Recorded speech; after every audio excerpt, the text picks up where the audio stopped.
What is up, guys? Today we're going to talk about what it's like living in the dark, seedy world of a heroin addict. What it's like being amongst the prostitutes, the working girls, the violence, prison. Addiction is a hard, tough life. So that's what I'm going to talk about today. Now, when you're an addict, you need money all the time. As soon as you wake up, you need money. To be an addict, you probably need at least 60 quid a day. And as soon as you open your eyes, you need to go and get that money.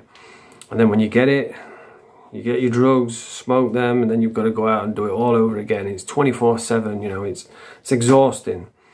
And obviously, you need money all day, every day, but you've got limited options. You can't get a job.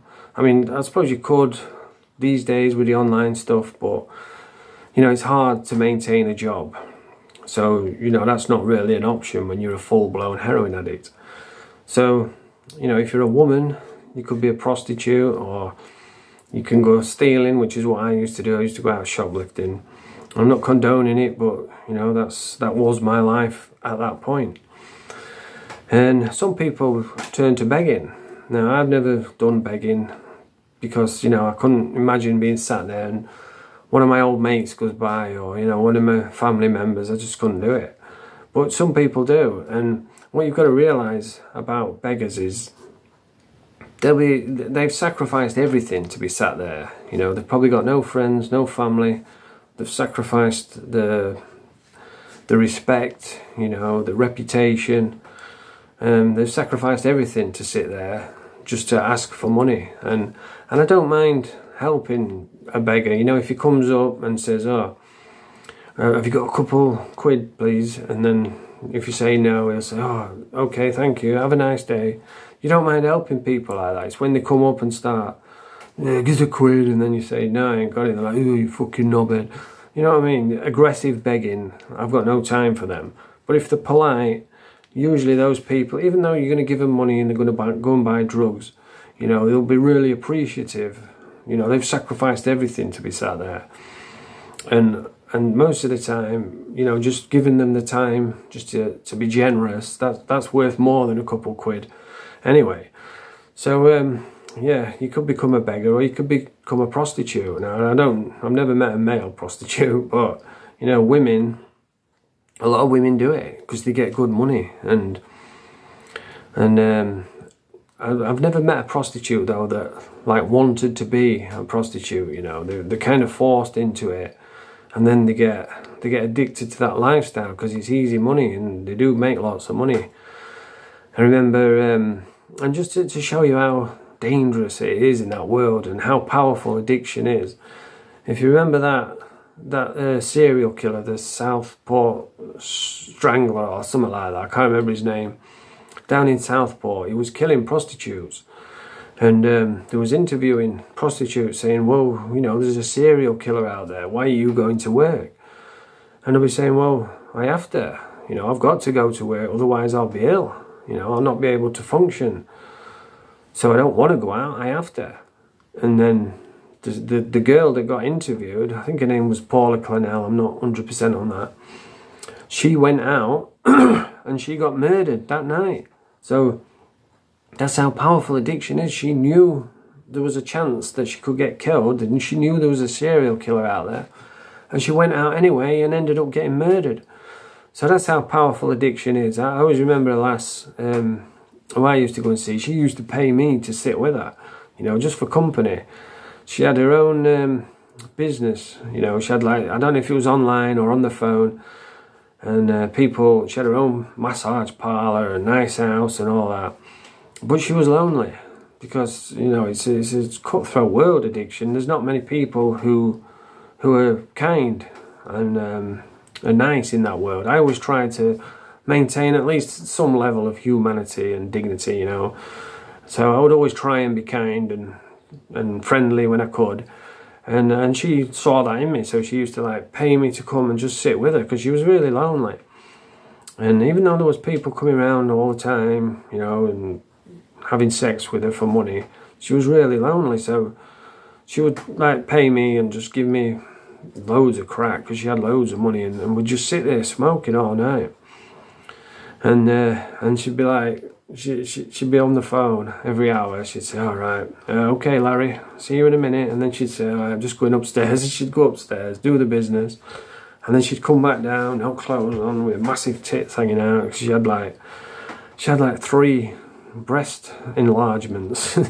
that's how much money she had. She had loads of money. And she'd come downstairs, and then she'd say, oh, get rid of him.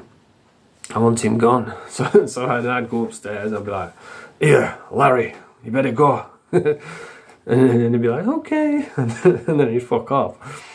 And that's, you know, that's what relationship we had. She would just ply me full of drugs, and I would just talk to her and be kind to her, and yeah. But she had her own business, you know. She did it the right way, and that's what it's like as a prostitute, you know.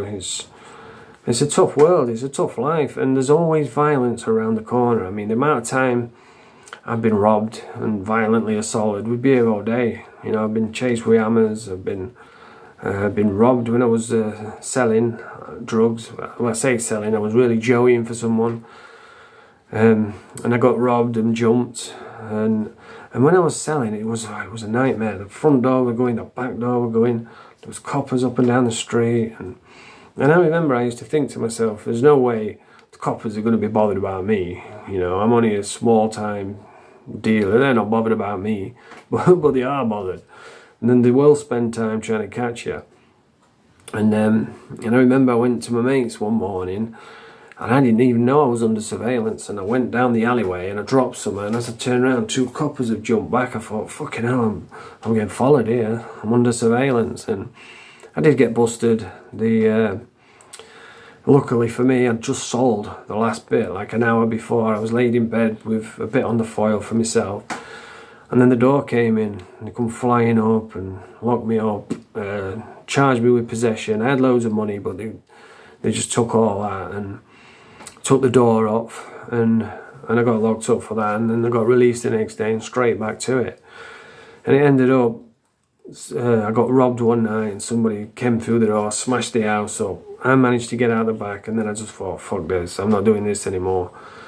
And that's when I went, that was one of my rock bottoms. But there's violence all the time, you know, it's so many times. But one thing I can say, that see, when you get jumped and robbed and beat up, it doesn't really hurt. You know, if you're expecting it, you can tense up, you might be able to get a few shots off yourself, but it doesn't really hurt that much because you're expecting it, you're ready for it.